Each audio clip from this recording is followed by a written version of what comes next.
بسم الله الرحمن الرحيم. ومن أحسن قولا ممن دعا إلى الله وعمل صالحا وقال إنني من المسلمين. بسم الله الرحمن الرحيم.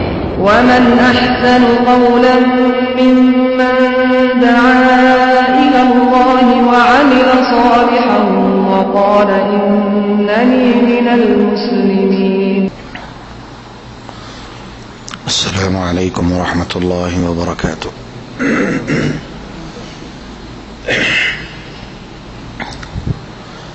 إن الحمد لله والصلاة والسلام على أشرف الأنبياء سيدنا وحبيبنا ونبينا محمد وعلى آله وصحبه ومن والاه. أما بعد فأعوذ بالله من الشيطان الرجيم. وقل للمؤمنات يغضضن من أبصارهن ويحفظن فروجهن ولا يبدين زينتهن إلا ما ظهر منها وليضربن بخمرهن على جيوبهن. وقال جل شانه في مقام آخر: يا أيها النبي قل لأزواجك وبناتك ونساء المؤمنين يدنين عليهن من جلابيبهن ذلك أدنى أن يعرفن فلا يؤذين وكان الله غفورا رحيما.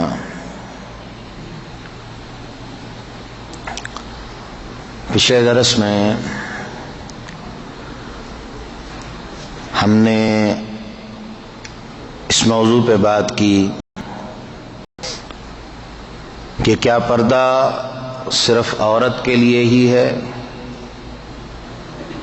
اس ضمن میں سورہ نور کی آیت کہ قل للمؤمنین یغضوا من ابصارہم، کہ رسول مومنوں کو حکم دے دیجئے کہ وہ اپنی نگاہوں کو جھکا لیں. اس آیت کی تفسیر اور توضیح اس کے اوپر ہم نے بات کی. آج انشاءاللہ اور شاید اللہ کے فضل اور اس کی توفیق سے آئندہ درس میں بھی عورت کا پردہ، اس کے احکامات، کن کن رشتوں سے پردہ ہے اور کن کن سے نہیں ہے، ان سب کے اوپر گفتگو کریں گے. اللہ سے دعا ہے اللہ ہمیں سمجھنے اور عمل کرنے کی توفیق عطا فرمائے. جیسے پچھلی آیت میں اللہ سبحانہ و تعالی نے اپنے رسول کے ذریعے سے مومنوں کو حکم دیا کہ قل للمؤمنین یغضوا من ابصارہم، کہ مومن مردوں کو کہہ دیجئے کہ وہ اپنی نگاہوں کو نیچا کر لیں. بالکل اسی طرح اس کے بعد والی جو آیا مبارکہ جو ہمارا موضوع ہے، اس کے شروع میں بھی اللہ نے اسی طرح ارشاد فرمایا کہ قل للمؤمنات یغضضن من ابصارہن، کہ رسول پہلا حق مرد کا کہ وہ اپنی نگاہ کو نیچا کر لے. اب اس کے بعد دوسرا حق وہ عورت کے لیے کہ وہ بھی اپنی نگاہ کے اندر شرم اور حیا کو پیدا کرے. تو کیا کہا کہ قل للمؤمنات، مومنات جو عورتیں ہیں، طیبات جو ہیں، اچھے اخلاق والی، اخلاق عالیہ اور کریمہ والی جو عورتیں ہیں، انہیں بھی حکم دے دیجئے جو مومنات ہیں کہ وہ بھی اپنی نگاہ کو نیچا کر لیں. وَيَحْفَظْنَ فُرُوجَهُنَّ، جس طرح مردوں کو کہا تھا کہ وہ بھی اپنی شرمگاہ کی حفاظت کریں، بالکل بعین ہی اسی طرح عورت کے لیے بھی یہی حکم کہ وہ بھی اپنے اس معاملے کی حفاظت کریں. حضرات گرامی، آج ہمارے معاشرے میں ہم اپنی بات کرتے ہیں، ہم مسلمان ہیں، کسی دوسرے کی بات، نہ اس کے مذہب کا معاملہ ہے، نہ اس کا ہم سے کوئی علاقہ، ہم اپنی بات کرتے ہیں۔ ہمارے معاشرے میں آج بے حیائی کی وہ اقسام ہمارے سامنے آ چکی ہیں، بے حیائی کے وہ رستے ہمارے سامنے کھل چکے ہیں، بے حیائی کی وہ باتیں ہمیں سننے میں ملتی ہیں جن کا شاید تصور ہم نے کبھی نہیں کیا تھا۔ لیکن افسوس، اگر ہم حقیقت کی نگاہ سے دیکھیں، سچی نگاہ سے دیکھیں، دیانتداری کے نقطۂ نگاہ سے دیکھیں، تو اس میں سب سے بڑا جو عمل دخل ہے وہ پہلے نمبر پہ والدین کی تربیت کے حوالے سے آتا ہے، اور دوسرے نمبر پہ عورت کے پردے کے حوالے سے آتا ہے۔ آج کی ماں جو اپنی بیٹی کے لیے ایک سب سے بڑا نمونہ اور تربیت گاہ ہے، اس کی سوچ میڈیا کی وجہ سے، ڈراموں کی وجہ سے، اس کے گھر میں موجود وہ LCD اور ٹیلی ویژن جو لگا ہوا ہے، اس کے اوپر چلنے والے سیریل کی وجہ سے اور ڈرامے کی وجہ سے، فلم کی وجہ سے، اس کی سوچ بھی یہ بن چکی ہے کہ میری بیٹی بھی اس ڈرامے میں اور اس فلم میں آنے والی ہیروئن کے جیسی لگنی چاہیے۔ معیار زندگی بدل گیا، زندگی کے جو نمونے اللہ رب العالمین نے مقرر کیے تھے وہ بدل گئے۔ رب کے بنائے نمونے ہمیں پسند نہیں آئے، ہمیں اپنے بنائے نمونوں پہ زیادہ اعتبار ہے، اور تاریخ جانتی ہے، اور تاریخ کے صفحات وہ قیامت تک لکھے جاتے رہیں گے، کبھی نہ چھپے ہیں نہ چھپ سکتے ہیں۔ تاریخ جانتی ہے کہ جتنا اسلام نے اس دور میں عروج دیکھا کہ جب مومنات پردہ کرتی تھی، جب مومنات کی نظر میں حیا تھی، جب مومنات کی چال میں وقار تھا، جتنا عروج کا دور اسلام نے اس وقت دیکھا، آج اس کے بالکل برعکس زوال کا دور ہم دیکھ رہے ہیں۔ سبب کیا ہے؟ ہمارا معیار زندگی، ہمارے آئیڈیل، ہمارے نمونے وہ بدل چکے ہیں۔ قرآن نے کیا کہا؟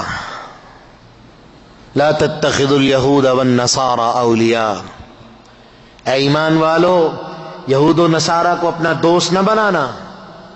آج ہمارا کوئی یہودی دوست نہیں ہے، کوئی عیسائی دوست نہیں ہے، لیکن وہ ہمارے دوست ہیں۔ ان کی جسم برہنہ جسم والی عورت ہمارے گھر میں ٹیلی ویژن کی شکل میں موجود ہے، اور ہماری اس سے اتنی دوستی ہے کہ مؤذن حی علی الصلاۃ کہتا رہے، ہمیں پرواہ نہیں، حی علی الفلاح کہتا رہے، ہمارے کان پہ جوں نہیں رینگتی۔ اور اگر اس کا ٹائم آ جائے، اولاد کی فکر کوئی نہیں، باپ کی فکر کوئی نہیں، شوہر کی فکر کوئی نہیں، کسی چیز کی کوئی فکر نہیں۔ کیوں؟ کہ اس چیز کے اندر اس کے لیے ایک کشش ہے، اور سب سے بڑی کشش کیا ہے کہ رسول اللہ صلی اللہ علیہ وسلم نے فرما دیا، جب یہ عورت بے پردہ ہو کے کسی کے سامنے آتی ہے، شیطان اسے مزین کر دیتا ہے۔ اس بے پردہ عورت کو دیکھنے کے لیے شیطان نے اتنی کشش پیدا کر دی کہ ہم سب کچھ بھول گئے اور باجماعت ہو کے ٹی وی کے سامنے جا کے بیٹھ گئے۔ ماں بیٹی کی تربیت کر رہی ہے، اب تربیت کرتے ہوئے کیا ہے؟ بیٹا یہ دیکھو اس نے لباس کیسا پہن رکھا ہے، یہ آج کا فیشن ہے۔ بیٹے، نہ اس ماں کی نظر میں حیا ہے، نہ اس بیٹی کی نظر میں حیا ہے کہ وہ ماں کے ساتھ بیٹھ کے کیا دیکھ رہی ہے، اور نتیجہ اس سیریل میں ہونے والا تمام کا تمام سلسلہ جب اس گھر کے اوپر بجلی بن کے وارد ہوتا ہے کہ وہ کسی آشنا کے ساتھ گھر سے بھاگ جاتی ہے، نتیجہ منہ کالا ہو گیا، کسی کو دکھانے کے قابل نہ رہے، اور کیا کہتے ہیں؟ ہائے کاش ہم نے اپنی بیٹی کی اسلامی تربیت کی ہوتی۔ اب اسلام یاد آ گیا۔ میرے رب نے جو بات کہی تو کیا کہا؟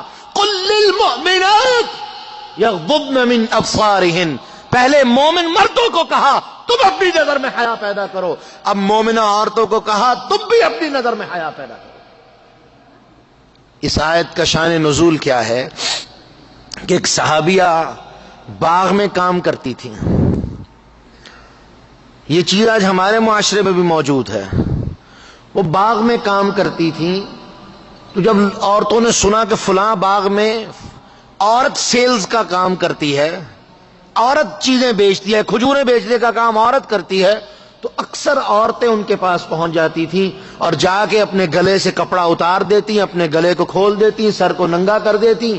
وہ عورت انہیں دیکھ کے شرما جاتی اور کیا کہتی، یہ کتنی ہی غلط عورتیں ہیں جن کے اندر شرم اور حیا نہیں، کاش کہ کوئی ایسی آیت اتر آئے جو ان کے لیے پابندی کے رستوں کو واضح کر دے کہ کہاں کہاں اپنے سطر کو کھولنا ہے، کہاں کہاں اپنا پردہ کرنا ہے اور کہاں پردہ نہیں کرنا۔ اللہ رب العالمین نے یہ آیت نازل کر دی اور پردے کے تمام اصول اور ضابطے رب العالمین نے اس میں بیان کر دی ہے۔ اور اس سے پہلے جب پردے کی بات چلی تو جناب عمر رضی اللہ تعالی عنہ انہوں نے خواہش کا اظہار کیا، اللہ کے رسول دیکھیے آپ کے پاس ملنے کے لیے عجیب و غریب طرح کے لوگ آتے ہیں، عجیب و غریب طرح کے۔ اللہ کے رسول کم از کم جو مومنات ہیں اور خاص طور پہ جو آپ کی ازواج مطہرات ہیں ان کا پردہ ضرور ہونا چاہیے کہ یہ ہر ایرے غیرے کے سامنے نہ آئیں، یہ نبی کی بیویاں ہیں، کائنات کی عظیم ترین عورتیں ہیں، ان کا ایک مقام اور عظمت ہے، اللہ کے رسول پردہ ہونا چاہیے۔ رب العالمین کو عمر کی یہ بات اتنی پسند آئی کہ قرآن مجید کی آیت نازل کر دی تو کیا کہا، یا ایھا النبی، اے نبی، قل لازواجک، سب سے پہلے اپنی بیویوں کو کہہ دیجئے، ونسائک، تمام عورتوں کو کہہ دی، وبناتک، پہلے اپنی بیویوں کو پھر بیٹیوں کو، ونساء المؤمنین، اور تمام مومنہ عورتوں کو یہ اعلان کر دیجئے، یدنین علیہن من جلابیبہن، کہ آج کے بعد وہ کسی کے سامنے ننگے منہ سے نہیں آئیں گی، وہ اپنے اوپر اوڑھنیاں لے لیں، چادریں لے لیں، اپنے آپ کو چھپا لیں۔ ام سلمہ رضی اللہ عنہا بیان کرتی ہیں، سیدہ عائشہ بھی بیان کرتی ہیں، صحیح البخاری میں روایت ہے، جب یہ آیت نازل ہوئی، اللہ اکبر، سیدہ فرماتی ہیں اللہ مہاجرات پر رحمتیں نازل فرمائے، جب یہ قرآن کا حکم نازل ہوا انہوں نے آؤ دیکھا نہ تاؤ اپنی چادروں کو کاٹ کے ان کی الگ سے اوڑھنیاں بنا لی اور چادریں بھی اوڑھا کرتی تھی، تاکہ جو قرآن نے کہہ دیا ہے یدنین علیہن من جلابیبہن، کہ وہ اپنے اوپر اوڑھنیوں کو لے لیں، وہ انہوں نے اپنی اوڑھنیاں الگ سے بنا لی تاکہ قرآن نے جو حکم دے دیا اس کے اوپر مکمل عمل ہو جائے۔ اور اوڑھنی کیا ہوتی ہے؟ سر سے لے کے یہ کمر تک ایک مکمل لباس ہے جو پورے سر سے لے کے کمر تک کے حصے کو ڈھانپتا ہے، اور پھر اس کے اوپر عورت چادر لے کے عبایا پہن کے اپنے پورے جسم کو ڈھانپ لیتی ہے۔ اور وہ کتنا لمبا ہوتا تھا، ام سلمہ رضی اللہ عنہا روایت کرتی ہیں، وہ اتنا لمبا ہوتا تھا کہ ہمارے پیروں کے نیچے سے وہ زمین کو مس کیا کرتا تھا۔ میں نے اللہ کے رسول سے پوچھا، اللہ کے رسول ہمیں پیر ڈھانپنے کا بھی حکم دیا گیا ہے؟ فرمایا ہاں، فرمایا ہمارے عبائے اتنے لمبے ہوتے ہیں، ہماری اوڑھنیاں اور چادریں اتنی لمبی ہوتی ہیں کہ بعض دفعہ نیچے سے کوئی کیچڑ وغیرہ لگ جاتا ہے، وہ گند لگ جاتا ہے، فرمایا اس گند والی جگہ کو جب صاف مٹی ٹچ کرے گی وہ خود بخود صاف ہو جائے گی، تمہیں پرواہ کرنے کی ضرورت نہیں، لیکن قطعاً اس بات کی رخصت نہیں دی کہ تم اپنے پیروں کو بھی ننگا کر کے مردوں کے سامنے جاؤ۔ یہاں 21ویں صدی کے اس دور میں اسلام کو بھی ماڈریشن دینے کی کوشش کی گئی اور پردے کے اوپر طرح طرح کے ایلیگیشن لگانے کی کوشش کی گئی، پردے کے اوپر طرح طرح کے اعتراضات لگانے کی کوشش کی گئی کہ پردہ جو تو دیکھیں نا جی بڑی مطلب عجیب دور کی اور پرانے دور کی رسم ہے، پرانے دور کی روایت ہے۔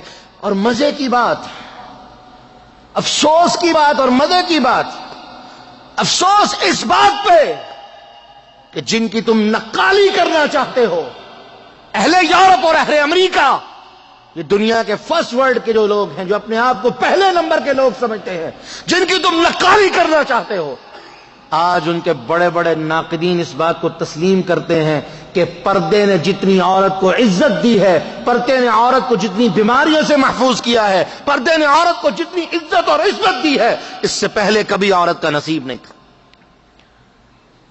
یہ ہے مزے کی بات۔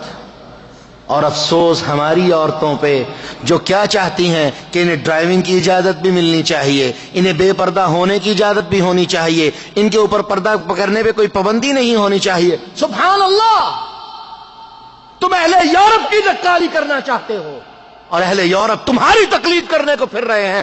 کیوں کہ اسلام کو اللہ سبحانہ و تعالی نے ایک فطرت کا مذہب بنا دیا ہے. تم پہ افسوس کہ تمہیں اپنا دین پسند نہ آیا. وہ کامیاب ہو گئے جنہوں نے تمہارے دین کو اپنا لیا اور آج وہ دنیا پہ حکومت کرتے پھر رہے ہیں. اور صحیح مسلم کی روایت کھلے لفظ اللہ کے رسول نے کہہ دیے ان اللہ یرفع بہذا الکتاب اقواما. جو قوم اس قرآن کو پکڑ لے گی اللہ اسے عزت اور بلندی دے گا. کیا یہ کہا ہے کہ مسلمانوں کو اللہ عزت دے گا؟ کیا کہا؟ ان اللہ یرفع بہذا الکتاب اقواما. جو قوم بھی اس قرآن کو پکڑ لے گی اللہ اسے عزت دے دے گا. وہ معاشرہ جس کی تم نقالی کرنا چاہتے ہو، اس معاشرے کی حکومتیں، ان کا نظام، اسے وضع کرنے کے لیے جو مدد لی جاتی ہے وہ اللہ کی کتاب سے لی جاتی ہے، سنت رسول سے لی جاتی ہے. کیونکہ وہ لوگ یہ سمجھتے ہیں کہ اسلام جتنا ایک منظم اور بہترین مذہب ہے، اس سے بہترین مذہب اور طریقہ دنیا کے اندر کوئی نہیں ہے. اور افسوس ہم پہ جو ہم ان کی نقالی کرنے کو جا رہے ہیں. اور نتیجہ آج مسلمان کی بیٹی بازاروں کی زینت بنی ہے، مسلمان بہن بازاروں کی شان بن کے رہ گئی ہے. سبحان اللہ. یہ کون عورت تھی؟ اللہ کے رسول صلی اللہ علیہ وسلم کے پاس مہاجرات آئیں. ابن کثیر میں روایت ہے بزار کے حوالے سے. انہوں نے آ کے سوال کیا، اللہ اکبر، کہ اللہ کے رسول مرد جہاد بھی کرتے ہیں، مرد تبلیغ کے لیے بھی جاتے ہیں، مرد سارے کام کرتے ہیں، وہ تو ساری نیکیاں وہ لے گئے. اللہ کے رسول ہمیں بھی کچھ چیز بتائیے جو ہمارے لیے بھی مردوں کے برابری کا سبب بن جائے. آج عورت مرد کی برابری کی بات کرتی ہے. آؤ اسلام تمہیں برابری سکھا رہا ہے. برابری ساتھ کھڑے ہونے میں برابری نہیں، برابری اللہ کے ہاں برابری ہے. اللہ تمہیں اجر دے، اللہ تمہیں عزت اور عظمت دے، یہ برابری ہے. فرمایا جب تک تم اپنے آپ کو اپنی گھر کی چار دیواری کے اندر بند کر کے رکھو گی اور اپنے آپ کو لوگوں کی نگاہوں سے بچا کے رکھو گی، اپنی نظر کی حفاظت کرتی رہو گی، تم مردوں کے برابر اجر کے مستحق رہو گی. اور وہ مرد جو اللہ کے راستے میں جہاد کرنے والے مرد ہیں. اتنی عظمت اللہ نے دے دی. لیکن آج کی عورت کیا چاہتی ہے کہ وہ باہر نکلے، بازار جائے، جا کے جاب کرے، ڈرائیونگ کرے، اپنا لباس اتار کے پھینک دے تاکہ لوگ اسے دیکھیں اور اس کی تعریفیں کریں. سبحان اللہ. رسول اللہ صلی اللہ علیہ وسلم فرماتے ہیں جب عورت گھر سے برہنہ اور بے پردہ ہو کے نکلتی ہے فرشتے اس پہ لعنت کرتے ہیں. کیوں؟ کہ یہ اللہ کی حدوں کو توڑ کے نکل رہی ہے اور لوگوں کی گمراہی کا سبب بن رہی ہے.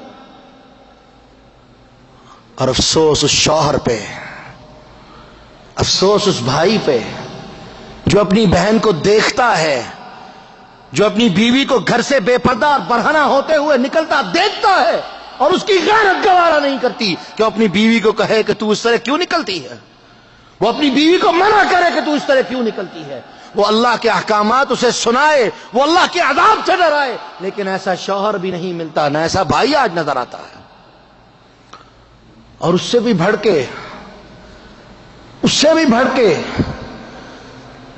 جو عورت فیشن کرنا چاہتی ہے، اس کا مقصد حیات کیا ہے کہ میں اس طرح زندگی جیوں جس طرح اہل یورپ آج جانوروں سے بھی زیادہ بدتر زندگی روڈوں کے اوپر، کلبوں میں جا کے اور خلیص ترین جگہوں پہ جا کے بسر کرتے ہیں. یہ اس کی زندگی کا مقصد ہے. اور اس کے ساتھ ساتھ وہ اسلام کے اندر بھی رہنا چاہتی ہے، وہ اسلام کا شیلٹر بھی چاہتی ہے، وہ اسلام کا تحفظ بھی چاہتی ہے، اور یہ بھی چاہتی ہے کہ میں جاؤں اور جو میں چاہوں وہ کروں، مجھے کوئی پوچھنے والا نہ ہے، اور اس کے بعد میں اپنے آپ کو مسلمان بھی کہلواؤں. میری بہن کوئی اور رستہ دیکھو. اسلام حیا کا مذہب ہے، اسلام حیا کا مذہب ہے، اور حیا ایمان سے ہے. اور میرے رب نے وعدہ کر دیا کہ جب یہ اوڑھنیاں لے لیں گی، جب یہ اپنے اوپر چادریں لے لیں گی، عبائے پہن لیں گی، اپنے آپ کو مکمل طور پہ چھپا لے گی، اپنی حفاظت کر لے گی، ذَلِكَ أَدْنَىٰ أَن يُعْرَفْنَ فَلَا يُؤْذَيْنَ، یہ ان کے لیے بڑی ہی بہترین اور بڑھیا اور اعلیٰ بات ہے کہ یہ بازار اگر کسی کام سے نکلیں یا بازار میں سے انہیں گزرنا پڑے تو لوگوں کی نگاہیں انہیں دیکھ کے جھک جائیں، اس ادب کے ساتھ، اس عزت کے ساتھ، اس تقریب کے ساتھ کہ یہ ایک مسلمان بہن ہے جو باحیا ہے، با کردار ہے، اور گھر سے اللہ کا حکم پورا کر کے نکلی ہے، اپنے آپ کو مکمل چھپا کے نکلی ہے۔ فلا یؤذین، کوئی گندی نظر اس کے پیچھے نہ لگے اور اس کو تکلیف نہ پہنچا سکے۔ لیکن آج تو بے حیائی کا سامان لے کے عورت خود باہر نکلتی ہے، دعوت گناہ دیتی ہے، حرام کر دیا اللہ سبحانہ و تعالی نے۔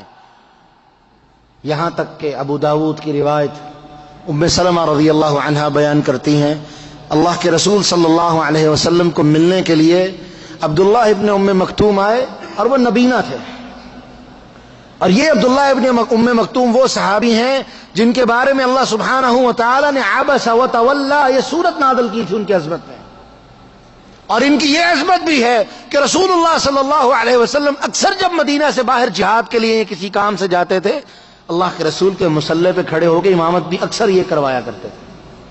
آپ کی زندگی میں آپ خود ہی امام بنا کے جاتے تھے۔ وہ آئے، ام سلمہ کہتی ہیں اور ام حبیبہ ان کے ساتھ تھیں، یہ دونوں ان کی طرف دیکھ رہی ہیں۔ اللہ کے رسول نے کہا پردہ کرو، کہ اللہ کے رسول وہ تو نبینہ ہے، ہمیں دیکھ نہیں رہا۔ اللہ اکبر، اللہ کے رسول نے جواب میں کیا کہا؟ افعمیوان انتما، کیا تم دونوں بھی اس کی طرح اندھی ہو؟ تم اسے نہیں دیکھ رہی؟ کوئی گناہ کی نظر مقصود نہیں تھی، کوئی ایسا مقصد نہیں تھا کہ عبداللہ ابن ام مکتوم کی طرف دیکھ کے معاذ اللہ ان کے اندر کوئی غلط طرح کی سوچ پیدا ہوتی، لیکن اللہ کا حکم سب سے آگے کلیئر کر دیا، فرمایا یہ دیکھ سکتا ہے کہ نہیں؟ تم دیکھ سکتی ہو، تم نے اپنی نظر کو اس سے بچانا ہے، پردہ کرو۔ ہاں، صحیح البخاری کی ایک روایت کو لے کے بعض فقہا کہتے ہیں کہ مرد کی طرف اس نگاہ سے دیکھنا جائز ہے، جیسا کہ صحیح البخاری میں آتا ہے کہ مسجد نبوی میں عید کے دن کچھ صحابہ، کچھ بدو آئے تھے، وہ جہاد کی ٹریننگ کر رہے تھے، مشق کر رہے تھے، کرتب پیش کر رہے تھے، طرح طرح کے جہادی کرتب پیش کر رہے تھے۔ تو حضرت عائشہ رضی اللہ عنہا عمر میں چھوٹی تھی، تو ان کے دل میں تمنا پیدا ہوئی کہ میں یہ دیکھوں۔ کہا عائشہ دیکھنا چاہتی ہو؟ کہا جی اللہ کے رسول۔ فرمایا آ جاؤ میرے پیچھے کھڑی ہو جاؤ۔ وہ اللہ کے رسول کی کمر کے پیچھے ایسے چھپ کے کھڑی ہوئی اور اللہ کے رسول کے کندھے سے ایک آنکھ نکال کے وہ منظر دیکھ رہی تھی۔ بعض فقہا کہتے ہیں اس شکل میں جائز ہے، لیکن صحیح بات جو شیخ الاسلام ابن تیمیہ رحمہ اللہ نے کہی کہ عائشہ رضی اللہ عنہا مردوں کو نہیں دیکھ رہی تھی، بلکہ وہ جہاد کا وہ کھیل دیکھ رہی تھی، وہ کرتب دیکھ رہی تھی جو وہ پیش کر رہے تھے، مردوں کی طرف دیکھنا ان کا مقصد نہیں تھا۔ واضح کر دیا گیا کہ ہر حال میں عورت مرد سے پردہ کرے گی، مرد عورت سے اپنی نظروں کو چرائے گا، قطعاً ان دونوں کو اپنی نظریں ملانے کی اجازت نہیں۔ جیسے پچھلے درس میں میں نے بیان کیا، مومنوں کی عظمت اللہ رب العالمین نے بیان کی، والذین هم لفروجہم حافظون، مومن کامیاب ہو گئے۔ کون مومن؟ فرمایا جو اپنی نماز میں خشوع اور خضوع پیدا کرنے والے ہیں، اور وہ جو اپنی شرمگاہوں کی حفاظت کرنے والے ہیں۔ یہی بشارت اللہ کے رسول نے عورتوں کو بھی دے دی۔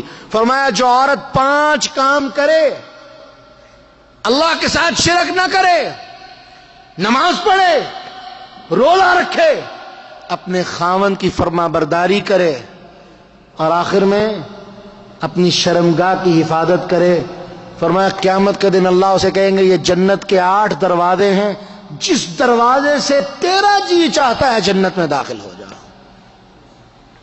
اتنی عظمت، اسلام یہ عظمت دینے والا ہے۔ لیکن عورت، سبحان اللہ، آج کی عورت کیا کہتی ہے؟ پردہ تو دل کا ہوتا ہے، پردہ تو دل کا ہے۔ اچھا، دل کا پردہ کیوں ہے؟ دل میں پردہ کیوں ہے؟ دیکھیں نا، بندے کا ایمان دل میں محفوظ ہوتا ہے، لہذا دل کا پردہ ہے۔ یہ کوئی ایمان نہیں ہے، ایمان عمل کا متقاضی ہے۔ ایمان صرف لا الہ الا اللہ زبان سے کہنے کا نام نہیں، اشہد ان لا الہ الا اللہ زبان سے کہہ دیا اور بس. ایمان کا تقاضا ہے کہ ایمان عمل کے ساتھ جڑا ہوا ہے. اشہد ان لا الہ الا اللہ کہتے بھی ہو, عمل کر کے بھی دکھاؤ کہ تمہارا رب اللہ ہے اور اس کو اللہ مان کے دکھاؤ. دل کا پردہ, سبحان اللہ, جن کے اوپر قرآن نازل ہوا, جو کائنات کی بہترین اور اعلیٰ ترین عورتیں تھیں, جن کی زندگیوں میں قرآن نازل ہوا, جن کے سامنے قرآن نازل ہوا, جن کے بستروں میں قرآن نازل ہوا, رب العالمین نے جب ان کو پردے کے احکامات سنائے, وہ عورتیں تھیں جن کے بارے میں قرآن نے کہا اولئک الذین امتحن اللہ قلوبہم للتقوی. یہ مرد اور عورتیں جو محمد الرسول اللہ صلی اللہ علیہ وسلم کے ساتھ بیٹھے ہیں, ان کی صحابیت کے شرف پہ فائز ہیں, یہ وہ لوگ ہیں جن کے بارے میں اللہ خود کہتا ہے میں نے ان کا امتحان لیا, میں نے ان کو چیک کیا, ان کو آزمایا. اللہ اچھا تو نے آزمایا تو پھر کیا نتیجہ نکلا؟ فرمایا نتیجہ یہ نکلا کہ رضی اللہ عنہم ورضوا عنہ, میں اللہ ان سے راضی ہوں, یہ اللہ سے راضی ہیں. کامیاب لوگ جن کی زندگی میں کوئی عیب نہیں تھا, وہ محمد الرسول اللہ کے لیے جان دینے والے, اللہ کے دین کے لیے اپنی جان دینے والے, جب ان کی زندگیوں میں قرآن نازل ہوا تو انہوں نے دیر نہیں کی کہ رب کا فرمان, قرآن کی آیات کانوں میں پڑی, اللہ کے حکم کے عمل کرنے کے لیے فوراً اپنی چادروں کو کاٹ کے اوڑھنیاں بنا لی تاکہ رب کا حکم ماننے میں کوئی دیر نہ ہو جائے. یہ ہے اسلام, یہ ہے دین, یہ ہے ایمان. اور یہاں تک تم دل کے پردے کی باتیں کرتی ہو. جاؤ قرآن اٹھاؤ. قرآن کہتا ہے یہ جو نبی کی بیویاں ہیں, النبی اولی بالمؤمنین من انفسہم وازواجہ امہاتہم, یہ نبی کی بیویاں تمہاری مائیں ہیں. دوسری جگہ کیا کہا؟ ولا ان تنکحوا ازواجہ من بعدہ ابدا. چلو ٹھیک ہے, بعض لوگ یہ سمجھتے ہیں کہ جب تک نبی زندہ ہے بیویاں مائیں ہیں, بعد میں شاید نکاح کی اجازت ہے. قرآن نے یہ دروازہ بھی بند کر دیا کہ جان لو نبی کی زندگی کے بعد بھی تمہارے لیے حلال نہیں ہے, حرام ہے تم پہ کہ تم نبی کی بیویوں سے نکاح کرو, تمہارے لیے وہ حلال نہیں. تمہاری مائیں ہیں, تمہیں ان کے ساتھ نکاح کرنے کی اجازت بھی نہیں ہے. اور اس کے بعد ماں بھی بنا دیا, ہمارا عقیدہ ہے وہ ہماری مائیں ہیں. اس کے بعد نکاح حرام کر دیا, ہمارا عقیدہ ہے کہ نکاح حرام ہے. اس کے بعد قرآن کیا کہتا ہے؟ فَاسْأَلُوهُنَّ مِنْ وَرَاءِ حِجَابٍ, وہ تمہاری مائیں بھی ہیں, تمہارے لیے وہ نکاح میں بھی حرام ہیں. اس کے بعد بھی تم نے جا کے ان سے کوئی بات پوچھنی ہے, کوئی چیز مانگنی ہے تو پردے کے پیچھے کھڑے ہو کے مانگو گے, نہ وہ تمہارے سامنے آئیں گی نہ تم ان کے سامنے جا سکتے. یہ ہے قرآن, یہ ہے ان لوگوں کی زندگی, یہ ہے رب کا فرمان. جو رب کا فرمان مانے گا وہ کامیاب ہے, جو رب کے فرمان سے دور چلا جائے گا وہ ناکام اور نامراد ہے, وہ ذلیل اور رسوا ہونے والا ہے. اور قرآن مجید نے سورۃ احزاب کے اندر ہی اللہ نے سبحانہ و تعالی نے خاص طور پہ اللہ کے رسول کی بیویوں کو اور عام طور پہ پوری امت کی عورتوں کو یہ بات کہہ دی وَقَرْنَ فِي بُيُوتِكُنَّ, عورتوں اپنے گھروں میں ٹھہری رہو, اپنے گھروں میں قرار پکڑو. تمہارا کام نہیں تم جا کے آفس میں جاب کرو, تمہارا کام نہیں ہے تم ملازمت کرو, تمہارا کام نہیں ہے کہ تم خامد کی جگہ جا کے اس کے برابری کرو. قرن فی بیوتکن, اپنے اپنے گھروں میں بیٹھو. ولا تبرجن تبرج الجاہلیت الاولی, اور جان لو جو جاہلیت کی تبرجات یعنی جاہلیت کے معاملات اور جاہلیت کے عمل تھے وہ بھی تمہیں کرنے کی اجازت نہیں ہے. اور جاہلیت کا زمانہ کیا تھا؟ عورتیں مردوں کے سامنے آتی, سر کھول دیتی, کان کھول دیتی, اپنے گریبان کو کھول دیتی, یہاں تک کہ ان کا گریبان اور سینہ واضح نظر آنا شروع ہو جاتا. اور آج یہ تمام چیزیں واضح ہیں, کوئی چیز چھپی نہیں رہ گئی. یہ جاہلیت کے کام ہیں جن سے اسلام منع کر رہا ہے. اور افسوس ہم اسلام کو چھوڑ کے جاہلیت کی طرف جانا چاہتے ہیں. افسوس ہم اسلام کے اصولوں کو پسند نہیں کرتے, جاہلیت ہمیں پسند ہے. ہم کیا کہنا چاہتے ہیں؟ گویا کہ اسلام معاذ اللہ عجیب و غریب مذہب ہے, وہ جاہلیت جو اسلام سے پہلے تھی وہ بڑی اچھی اور بہترین ہے. تمہیں جاہلیت پسند ہے، جبکہ تمہارا رب تمہارے لیے دین اسلام کو منتخب کرتا ہے۔ ان الدین عند اللہ الاسلام، اسلام اللہ کے ہاں پسندیدہ دین ہے، اس نے تمہارے لیے اس دین کو پسند کیا۔ کیا تم اللہ کی پسند پہ راضی نہیں ہو؟ جاہلیت کا دوسرا کام جو عورتیں کرتی تھی، جو آج عام ہے، ابو داؤد کے اندر روایت ہے، جاہلیت کے زمانے میں عورت مردوں کے درمیان میں چلا کرتی تھی، اپنا سینہ یوں چوڑا کر کے چلا کرتی تھی۔ اسلام نے منع کر دیا عورتوں کو۔ کیا حکم دیا؟ فرمایا سائیڈ پہ ہو کے چلو، مردوں کے ساتھ اختلاط نہیں کرنا، مردوں کے ساتھ جڑنے کی کوشش نہیں کرنی، سائیڈ پہ ہو کے چلو اور اپنے آپ کو چھپا کے چلو، جس قدر ممکن ہو سکے اپنے آپ کو چھپاؤ، تمہاری کوئی چیز ظاہر نہیں ہونی چاہیے۔ اللہ کے صحابہ بیان کرتے ہیں اس حکم کے بعد صحابیات اتنی سائیڈ پہ چلا کرتی تھی کہ ان کے کندھوں سے دیواروں کے ساتھ ٹچ ہو کے رگڑیں کھا کھا کے ان کے کندھوں سے کپڑے پھٹ جاتے تھے۔ لیکن آج عورت مرد کے شانہ بشانہ چلنا چاہتی ہے۔ وہ کامیاب عورت نہیں، وہ ناکام ہے، وہ ناکام اور نامراد عورت ہے جو اللہ کے ہاں بھی ناکام ہے اور دنیا میں بھی ناکام ہے۔ اس لیے آئیے اپنی ماؤں بہنوں کی، اپنی بیویوں کی، اپنی بیٹیوں کی اس نہج پہ تربیت کیجئے جو نہج ہمارے سامنے واضح ہے، سیدہ عائشہ کی سیرت میں واضح ہے، امہات المؤمنین کی سیرت میں واضح ہے کہ ایسی تربیت کیجئے، ایسی بہترین اور اعلیٰ تربیت کیجئے کہ وہ عورتیں جب ہمارے سامنے آئیں تو ہماری نگاہیں خود بخود شرم سے جھک جائیں اور اس دعا کے ساتھ جھکیں کہ اللہ یہ ایک باحیا عورت ہے جو تیرا حکم پورا کرتے ہوئے اچھی طرح پردہ کر کے اپنے پورے جسم کو ڈھانپ کے، اللہ اپنے ہاتھوں تک کو ڈھانپ کے، اپنے پیروں کو بھی ڈھانپ کے نکلی ہے۔ اللہ اس عورت کی عزت میں برکت فرما، اس عورت کی عصمت میں برکت فرما، اس عورت کی حیا میں برکت فرما۔ لیکن جب عورت بری بن کے نکلتی ہے، فرشتے بھی لعنت کرتے ہیں، اچھی سوچ رکھنے والے بھی اس پہ لعنت کرتے ہیں، اور اس کے ساتھ ساتھ شیطان اسے مزین کر دیتا ہے، اور نتیجہ وہ خود بھی فتنہ ہے، مردوں کو بھی فتنے میں مبتلا کرے گی، خود بھی جہنم کے رستے پہ جا رہی ہے، مردوں کو بھی جہنم کی طرف لے کے جائے گی۔ اللہ ہمیں ایسی عورتوں سے محفوظ فرمائے۔ اور آخر میں خاص طور پہ یہ بات کرنے جا رہا ہوں، ہماری کئی مائیں بہنیں عمرے کے لیے جاتی ہیں اور ان کی کیا کوشش ہوتی ہے کہ وہ مردوں کی بھیڑ کے اندر بھی گھس کے جا کے حجر اسود کا بوسہ لینے کی کوشش کریں۔ خاص طور پہ یہ بات کرنے جا رہا ہوں، اور اس کام میں اکثر ان کے مرد بھی ان کا ساتھ دیتے ہیں۔ میرے بھائیوں، یہ بات واضح ہے کہ جب اللہ کے رسول نے رخصت دے دی کہ دور سے اشارہ بھی کرو گے تمہارے لیے استلام کا، اس نے کام دے دیا۔ وہ حجر اسود کو چومنے کے برابر ہے، اس میں کوئی شک نہیں۔ جو رخصت دی گئی ہے وہ اسی لیے دی گئی ہے کہ تم فائدہ اٹھاؤ، تمہارے فائدے کے لیے ہے، تاکہ تم کئی مصیبت میں اور تکلیف میں مبتلا نہ ہو جاؤ۔ سیدہ عائشہ رضی اللہ عنہا ان کی ایک لونڈی تھی، وہ آئی اور آ کے بڑے فخر سے کہا کہ میں نے آج 5-6 دفعہ، جیسے ہماری عورتیں آ کے کہتی ہیں، میں نے آج 5-6 دفعہ حجر اسود کا بوسہ لیا ہے۔ حق تو یہ تھا، کہتی بڑی بات ہے ماشاءاللہ۔ انہوں نے جواب میں کہا اللہ کی تجھ پہ لعنت ہو، اللہ کی تجھ پہ لعنت ہو۔ کیوں؟ فرمایا تم مردوں کے اندر گھس کے جا کے حجر اسود کا بوسہ لیتی رہی ہے، تجھے شرم نہ آئی کہ تم مردوں کے اندر گھسے گی اور جا کے حجر اسود کا بوسہ لے گی؟ تیرے لیے بہتر تھا کہ تو دور رہ کے اسے اشارہ کر لیتی، کیونکہ اللہ کے رسول اس کی رخصت دے کے گئے ہیں۔ کون ہے جو اپنی بیوی کو جا کے یہ بات سمجھائے؟